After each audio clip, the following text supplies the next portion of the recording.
Hello everyone, today we will learn regarding wrist joint.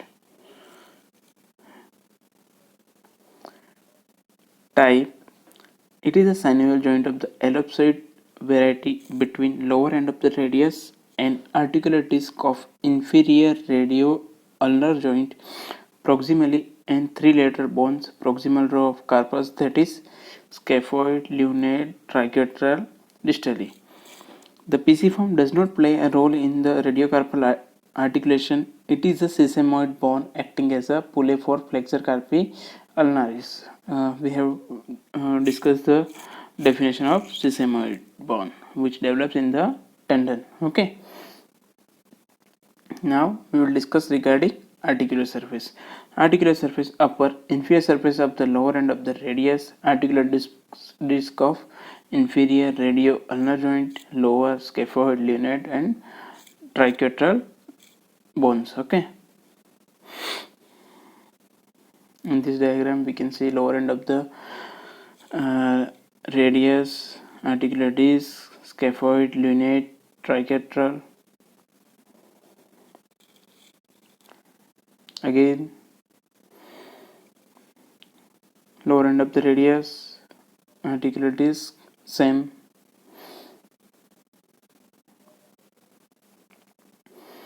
Now we will discuss regarding ligaments. The articular capsule surrounds the joint. It is attached above the lower end of the radius and ulna and below to the proximal row of carpal bone.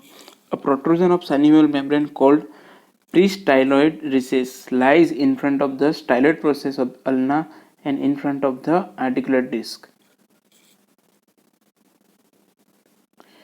In this diagram we can see the pre-styloid recess lies in front of the styloid process of ulna, okay, and articular disc.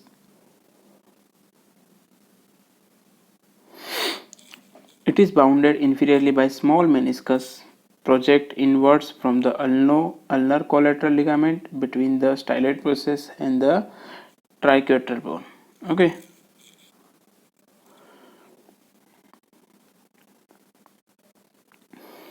Fibrous capsule is strengthened by the following ligaments on the palmar and dorsal aspect. On the palmar we have to remind palmar radiocarpal, palmar ulnocarpal, as well as we have to change the name dorsal radiocarpal and dorsal ulnocarpal ligament. Okay. On the palmar aspect, there are two palmar carpal ligaments. The palmar radiocarpal ligament is a broad bend.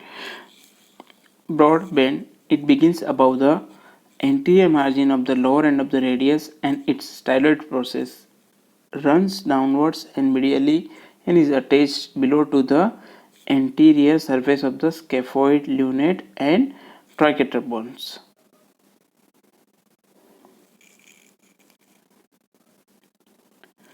In this diagram you can see radiocarpal joint, palmar radiocollateral ligament, mid-carpal joint, first carpometacarpal joint, intercarpal joint, common cavity other carpometacarpal joints, pisiform, scaphoid, lunate, triquetral, ulnar collateral ligament, articular disc, radius ulna.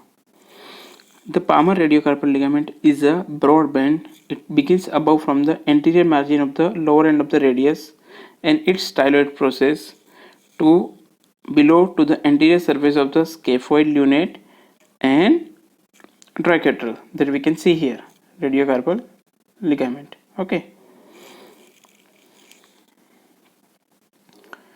Now we will discuss the palmar ulnocarpal ligament is a rounded fasciculus. It begins above the base of the styloid process of the ulna and the anterior margin of the articular disc, runs downward and laterally is attached to the lunate triquetral bones. Both the palmar carpal ligaments are considered to be intracapsular. Okay. Palmar ulnocarpal.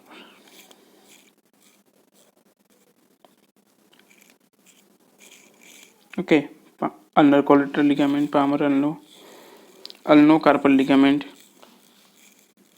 It begins above the base of the styloid process and ulna and anterior margin of the articular disc to attach to the lunate and triquetral bones. Okay.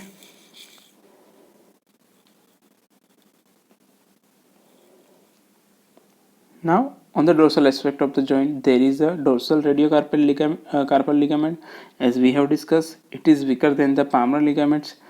It begins it begins above from the posterior margin of the lower end of the radius, runs downward and medially, is attached below to the dorsal surface of the scaphoid, lunate and triquetral bones. In this diagram, you can see dorsal intercarpal ligament, dorsal radiocarpal ligament, dorsal distal radio-ulnar ligament, dorsal radiocarpal ligament. Dorsal radiocarpal ligament, it begins above from the posterior margin of the lower end of the radius and medially attached below to the dorsal surface of the scaphoid, lunate and triquetral bones. Okay.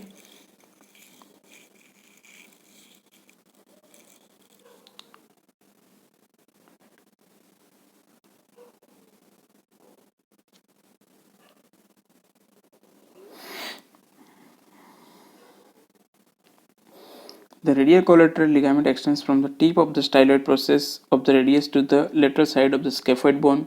It is related to radial artery. The ulnar collateral ligament extends from the tip of the styloid process to the ulna to the triquetral and pisiform bone.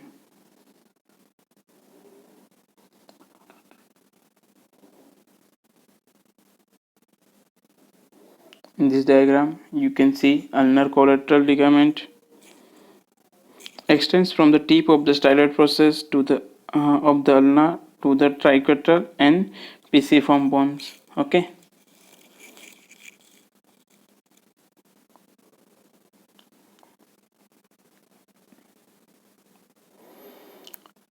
Now we will discuss both the collateral ligaments are poorly developed. Now we will discuss regarding relations. Anteriorly, long flexor tendons with their synovial sheath and median nerve. Posteriorly, extensor tendons of wrist and fingers with their synovial sheath. Laterally, radial artery. Now, blood supply. Anterior and posterior carpal arches. Nerve supply. Anterior and posterior interosseous nerve. Movements. Movements at wrist are usually associated with the movements at the mid-carpal joint. The active movements are described. Flexion. It takes place more at mid-carpal than at the wrist joint. The main flexor are flexor carpi radialis, flexor carpi ulnaris and palmaris longus. The movement is assisted by the long flexor of the fingers and thumb and the abductor pollicis longus. This diagram shows flexor muscle of the wrist, flexor carpi radialis, flexor carpi ulnaris. Movements of the wrist: flexion, extension, radial deviation, ulnar deviation, pronation, supination.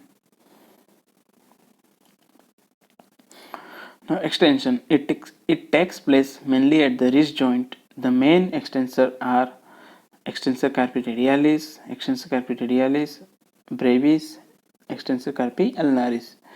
We have to change flexor extensor. It is assisted by the extensor of the finger and thumb. We can see extensor digitorum, extensor digiti minimi joining the tendon of the extensor digitorum, extensor indicis. Abduction. It occurs mainly at the mid-carpal joint. The main abductors are the flexor carpi ulnaris, the flexor carpi radialis longus, brevis, abductor pollicis longus, and extensor pollicis brevis. Abduction. It occurs mainly at the wrist joint. The main adductors are the flexor carpi ulnaris, extensor carpi ulnaris. Circumduction. The range of flexion is more than that of extension. Similarly, the range of adduction is greater than the abduction due to longer styloid process of the radius. Okay. Clinical anatomy. The wrist joint is commonly involved in the rheumatoid arthritis In which collagen tissue is mostly affected? First diagram we can see the RA case of RA patient and wrist joint. Okay. Second is cyst or ganglion on the wrist joint. The wake of the wrist is common site for a ganglion. It is cystic swelling resulting from the mucoid degeneration of synovial sheath around the tendons. Both cases we see in our regular practice. The wrist joint can be aspirated from the posterior surface between the tendons of the extensor pollicis longus and the extensor indicis. In this diagram you can see the process of aspiration.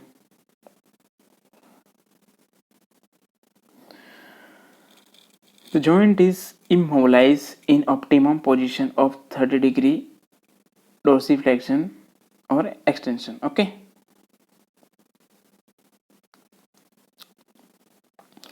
Because of the complex nature of the joint and the multiple articulation, any injury to the ligaments attached to the proximal row or distal row of carpal bones may cause subluxation of the carpals ventrally or dorsally, leading to painful condition of the wrist. Thank you.